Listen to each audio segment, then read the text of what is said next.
comes Chapalata. Their curiosity to know the reason for being called by the Lord is Autsukya. Their haste in addressing him shows Sambhrama.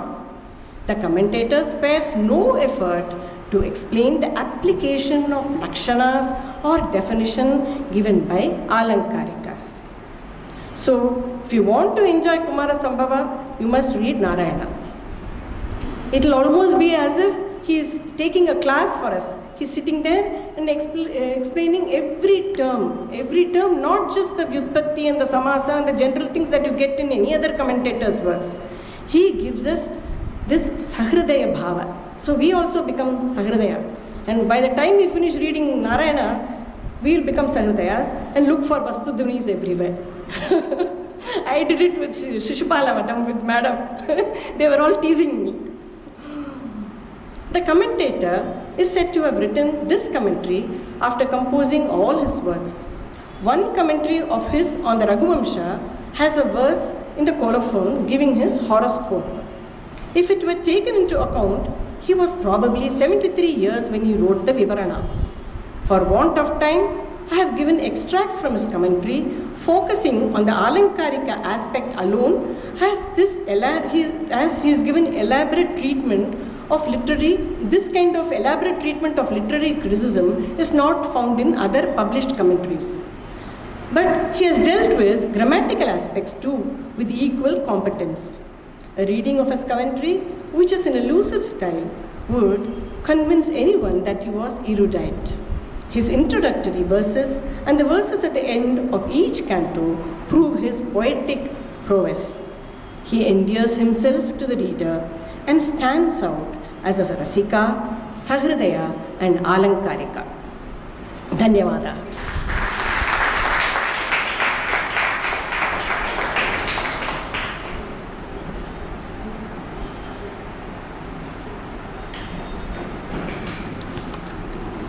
I think you all will join me when I say, instead of thanking, we have to congratulate for a nice and beautiful presentation.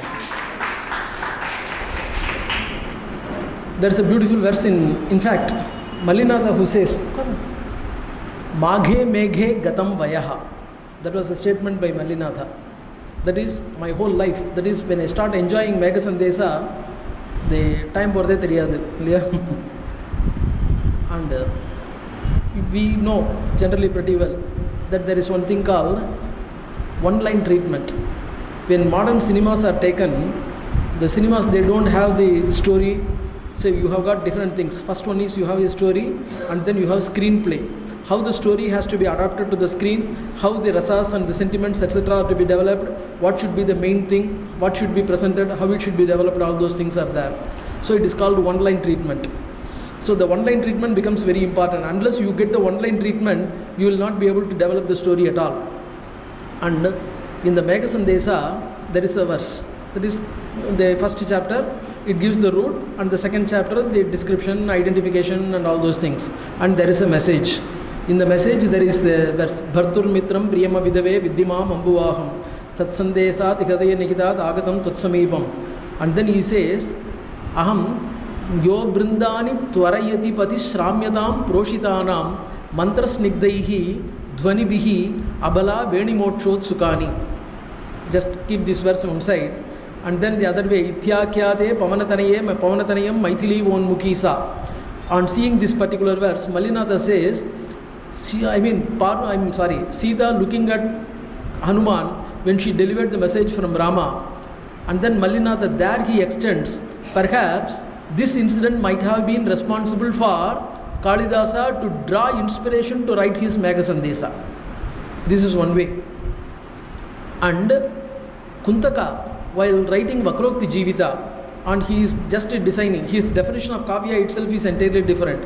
He differs in his definition of Kavya. He says, Kavya is not just something Tadosho, Sagno, Salankaro, Sabdartho, but Kavya is word and meaning going together. Vivakshitarthaika Vachanaha. That is, the poet must be capable of communicating using a word which should be capable of communicating all the ideas which he wants to say there. So now he takes this particular verse for the elaboration, and the third line he says, Yo Brindani Twarayati Pati Shramyatam Proshitanam. He says, that is, the Megha is forced to say. He puts it in the words of Megha. Bhartun Mitram Priyam Avidave, that is Avidave, etc. All those things are explained. After that, I am the one, there Kuntaka writes, Vidhi Vihita Vidura Vaiduryasya. Those people whose separation have been brought about by Vidhi, by fate. You are not able to explain why they are separate, why they are like this, maybe due to some reasons, Purva Janma Karma. So, even for those people, Tvarayati, I am helping them hurry up their homes. If I am doing it for even for general people, and even who are suffering the fate, even if I am helping them, will I not do it for you? That statement Kuntaka has not made it, and that statement even Megha has not made it. It is understood that will I not do it for my friend? There, Kuntaka's statement is the padartha yaha padartha parispandaha Megadwara vihitaha Kuntakena saha prabandasya Megadutatve jivitam. The particular line, Yo Brindani Tvarayati Pati Shramyatam Proshitanam, is the source, is the life entirely of Megasandesa for Kalidasa choosing, say in the fourth verse you have got, that is Dumajyotis Salilamardam Sannibata Kumegaha Sandesartha Kwa Patukaranaihi Pranibhif Prapaniyaha. They are to be delivered, the messages is to be delivered by intelligent agencies, whereas it is an unintelligent one. But Yo Brindani Tvarayatipati Pramya Sramyatam Proshitanam, that made Kalidasa choose this Mega, an inanimate object, as the deliverer of the message. Not only that, that became what is called pioneer of a particular genre of the literature like Sandesa Kavyas. So, Kuntaka is not just what is called, he is not a commenting.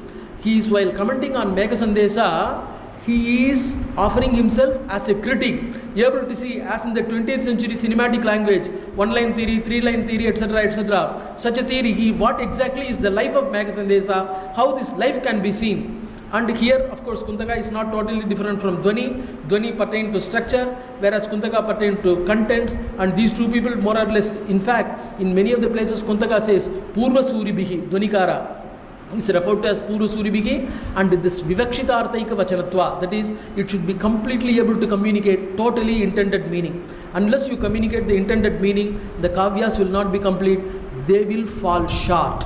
The kavyas will fall short, we will not be able to enjoy. He goes on, that is, if you read Makrokti Jivita, you can find go on verse by verse by verse by verse, and each and every verse taken, that is Dvayam Gatam Samprati Sochaniyatam Samagama Prarthanaya Kapalinaha. The word Prarthana, that is the moon god, he also chose on his own accord to go to Shiva, and Parvati also. So the word Prarthana, etc., these words are analyzed, how it is Vivakshitarthaika Vachana. And you can find in Narayana how this is Vivakshitarthaika Vachana is being beautifully brought out. That is a Sanskrit proverb, Kavir Kavita Rasa Chaturyam Vyakhyata Veti no Kavihi. The greatness of the poetry is understood by the commentator, because Kavi, say for example Kalidasa again, there are many points. When Soham Ajanma Suddhanam Aphalodaya Karmanam, etc., he describes Raghu's qualities.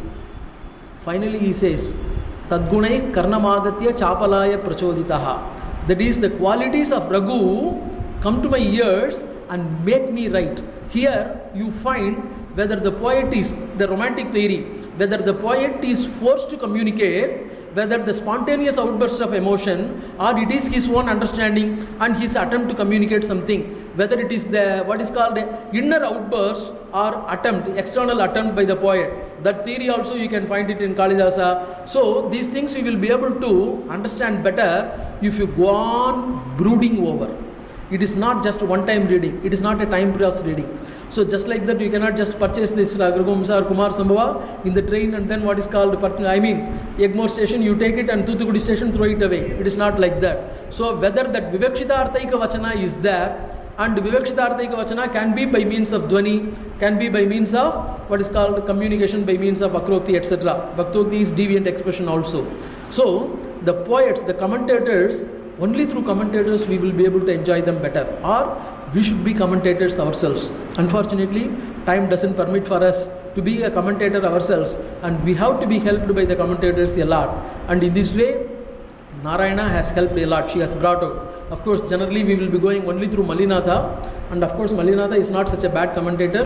He gives Anvayas also. But he may not give Anvaya like Narayana or Dakshinavartanada or Charitra Vardhana, but he gives, while explaining the words, he chooses the word order in such a way so as to form the Anvaya. So, as Mallinatha says, Maghe Meghe Gadam Vayaha, we also have to spend our time in Mallinatha's. In fact, there is a beautiful story. Sriharsha is considered to be a nephew of Mammata. And Sriharsha wrote his Naishadhiya Charita, and he took it to Mammata, and Mammata, read, after reading the entire verse, Mammata is supposed to have remarked to Sriharsha, thank you very much for writing this Naishadha. Then he said, why? I was suffering very much to find examples for Dosha Prakarana, but now that you have brought this book, I can easily find all my examples without any trouble. This is an apocryphal.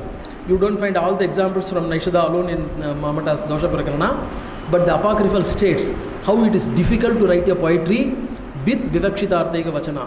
This apocryphal, etc., we should not take as passing judgment on Sriharsha, because Mammata itself, yesterday while referring to Ramakrishna's lecture, I was saying Bhattoji Dikshita's quote, that is Yatkriti Bodha Bodha. If you read Apai Dikshita's work, that decides you as a what is called a scholar, Vidwan. In the same way, in those days, people, if they have to be considered Vidwan, they have to write commentary on Kavya Prakasa. So only if a person writes a commentary on Kavya Prakasa is considered to be Vidwan. So the Rasa Prakasa, in the Rasa Prakasa commentary you find this quote, Santi Kavya Prakasasya Grihe Grihe Vyakhyanani. In those days, people have written commentaries for Kavya Prakasa in each and every generation, in each and every household. Such was the greatness of Kavya Prakasa. And definitely, if that were to be the greatness of Kavya Prakasa, you can easily find how demanding Mammata's Mammata's standard must be. So he must have expected very high standard from each and every poet, and even Kalidasa has not been spared. There is a general proverb also, Maghe Santi Satam Doshaha Dandina the Baravestu Shatatrayam Kalidasasya na Ganyante Dandinastu Katha Kutaha. There are 100 fallacies in Magha, 300 fallacies in Kiratarjuniya, and countless in Kalidasa, and we need not speak about Dandin at all. So there is such a statement about what is called about the fallacies, etc. This does not mean the fallacy. It means the demanding standards of the critics, and it is also up to poets like Narayana how to resurrect the poets, the greatness of the poets from such a demanding criticism. And she has beautifully brought out how Narayana defended ably Kalidasa from the criticism, from the trenchant criticisms of Mammata. She has unfortunately given only a few verses. Maybe, I think we can give her some more chance to come out with what is called a few more verses of Narayana, and we can get some idea about how to read Narayana, how to understand Kalidasa better. So, it's one of the beautiful lectures where we are able to not only it is knowing Narayana, not only knowing Kalidasa, but how the poets can be resurrected from the trenchant criticisms, and also to know about not only just about Mallinatha, to know about other poets also. So, Prachetasa Samarambham, Kalidasa Sumadhyamam, Asmat Kalina Paryantam, Vande Kavi Paramparam. With a salutation to the great traditional lineage of our Sanskrit poets and the poets of all other Indian languages, Indian vernaculars, I would like to offer, as a token of our gratitude, a small memento, the publication of these academy books to the speaker.